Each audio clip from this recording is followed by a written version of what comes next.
ایک اور بدعت اور یہ آخری بات کر کے اپنی بات ختم کرتے ہیں۔ آپ کو یہ بھی اندازہ ہوگا کہ کتنا بڑا ظلم ہے جو میں نے شروع میں ذکر کیا کہ جتنے خیر بھلائی کے مہینے ہوتے ہیں ان کو بدعات میں جکڑ کے رکھ دیتے ہیں، اس تاریخ کو یہ ہیں، اس تاریخ کو یہ ہیں، اور بڑے شوق سے اس کام کو کرتے ہیں۔ کسی کی وفات ہو جائے، کوئی شادی غم کا موقع ہو وغیرہ، یہ سویم بھی ہے، چیلم بھی ہے، برسی بھی ہے، یہ بھی تمہیں کرنا ہوگا، ختم شریف بھی ہے، ادانے بھی پڑھنے ہیں، یہ بھی دینے ہیں، سپارے بھی پڑھنے ہیں، اور اسی طریقے سے شب برات بھی منانا ہے، اس میں کون سا کھانا بنانا ہے، کس ٹائم کیا کرنا ہے، یہ عورتیں نہیں کھائیں گی، یہ مرد کھائیں گے، مختلف چیزیں انہوں نے بنا رکھی ہیں۔ تو سارے جتنی بھی عبادت کے مہینے ہیں انہی چیزوں میں جکڑے ہوئے ہیں۔ محرم کا بھی اسی طرح انہوں نے نعوذ باللہ ستیہ ناز کیا ہوا ہے۔ سفر میں الگ جو ہے نوست وغیرہ کا عقیدہ رکھتے ہیں، ربیع الاول میں بھی ان کی بدعات ہیں، اور یہ رجب کا بھی آپ نے سنا، اس کے کنڈے اور دوسری چیزیں، اور شب برات میں بھی یہی کام کرتے ہیں۔ تو ان سے صاف پاک کرنا تو ضروری ہے، اور اس کے بدلے میں ان کو سنتیں سکھانا ضروری ہے۔ تو یہ دونوں چیزیں ہم اللہ سبحانہ تعالیٰ کی توفیق سے کرتے ہیں، ہمارا تو اس میں کوئی کمال نہیں۔ تو نصف شعبان میں یہ لوگ قبرستان جاتے ہیں، اسپیشلی طور پہ، خصوصی طور پہ قبرستان جاتے ہیں، وہاں پہ دیے بھی جلاتے ہیں، چراغاں کیا ہوتا ہے، کیا شیعہ کیا سنی سب لوگ جاتے ہیں۔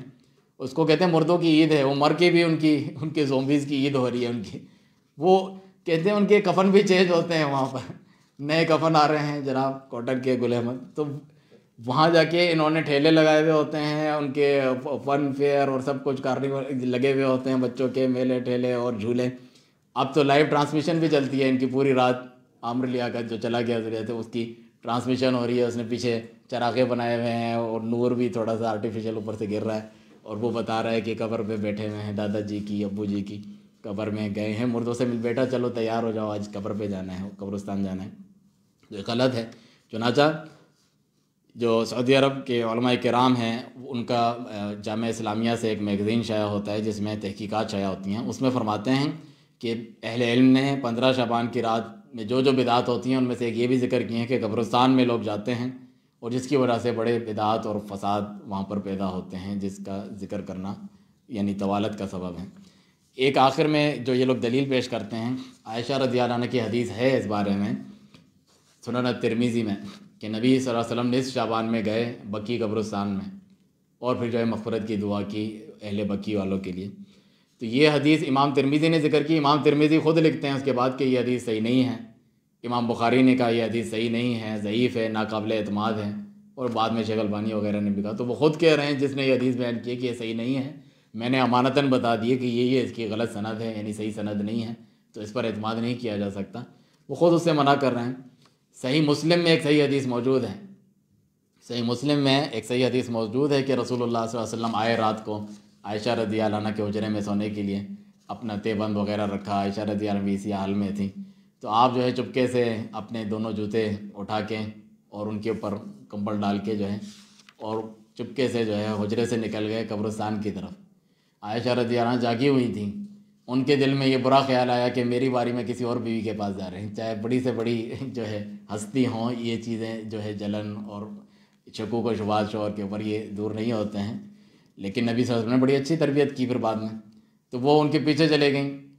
تو آپ صلی اللہ علیہ وسلم وہاں گئے اور دعا کی اہل بقیع کے لیے، اور آپ نے دیکھا پیچھے مڑ کے کوئی سایہ آپ کو نظر آیا، تو آپ جو ہے اس کے پیچھے آنے لگے، یہ بھی چلنے لگی، آپ تھوڑے اور تیز ہو گئے، وہ اور تیز ہو گئیں، وہ اور تیز بھاگنے لگے، وہ اور تیز بھاگتی ہوئی چلے گئیں اپنے حجرے میں۔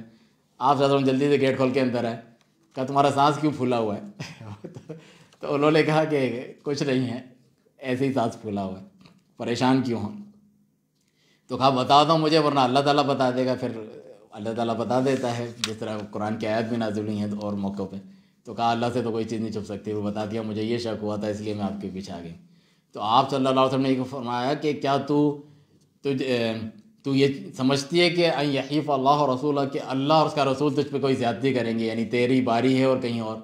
اس سے تو یہ بھی معلوم چلا کہ نبی صلی اللہ علیہ وسلم کی بیویوں کی باریاں بھی یعنی اللہ سبحانہ تعالیٰ کے حکم سے مقرر ہوتی تھی، تو لوگ کس طرح کہتے ہیں کہ فلاں کام سنت کے مطابق کرو، نہیں کرو فرق نہیں پڑتا، اتنے کاموں پہ بھی جو ہے اللہ سبحانہ تعالیٰ کے حکم کے بغیر کچھ نہیں کرتے تھے۔ تو آپ نے زور سے یوں کیا جس سے سینے میں ان کے تکلیف بھی ہوئی کہ اللہ اور اس کے رسول تجھ پہ زیادتی نہیں ہونے دیں گے۔ پھر بتایا کہ جبرائیل علیہ السلام آئے تھے، انہوں نے خاموشی سے مجھے بتایا، اس لیے میں نے تمہیں جو ہے تنگ کرنا مناسب نہیں سمجھا، جگانا مناسب نہیں سمجھا، اس لیے میں چپکے سے ان کے کہنے پہ چلا گیا۔ انہوں نے کہا تھا کہ اہل بقیع کے لیے جا کے مغفرت کی دعا کرو۔ یہ حدیث بتانے کا مقصد یہ ہے کہ اس میں نصف شعبان کا ذکر نہیں ہے، ویسے ہی کوئی رات تھی۔ نصف شعبان کا ذکر نہیں ہے جو کہ ترمذی میں ہے، تو اس کو دلیل بنا کر یہ جو کرتے ہیں مردوں کی عید اور سب کچھ جو ہلکا پاڑا اور فن یہ جو تفریحاں کرتے ہیں، یہ کوئی ثابت نہیں ہے، بلکہ یہ بدعات میں سے ہیں، اپنی خواہش پرستی میں سے ہیں۔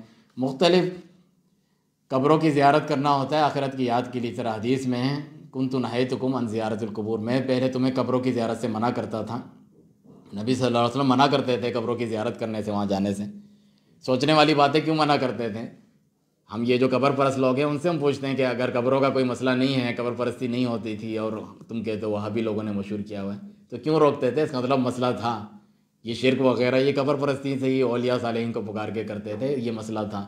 اب تمہارا ایمان عقیدہ توحید پکا ہو گیا ہے، تو پھر جو ہے تم قبروں کی زیارت کرو، آخرت کی یاد دلائیں۔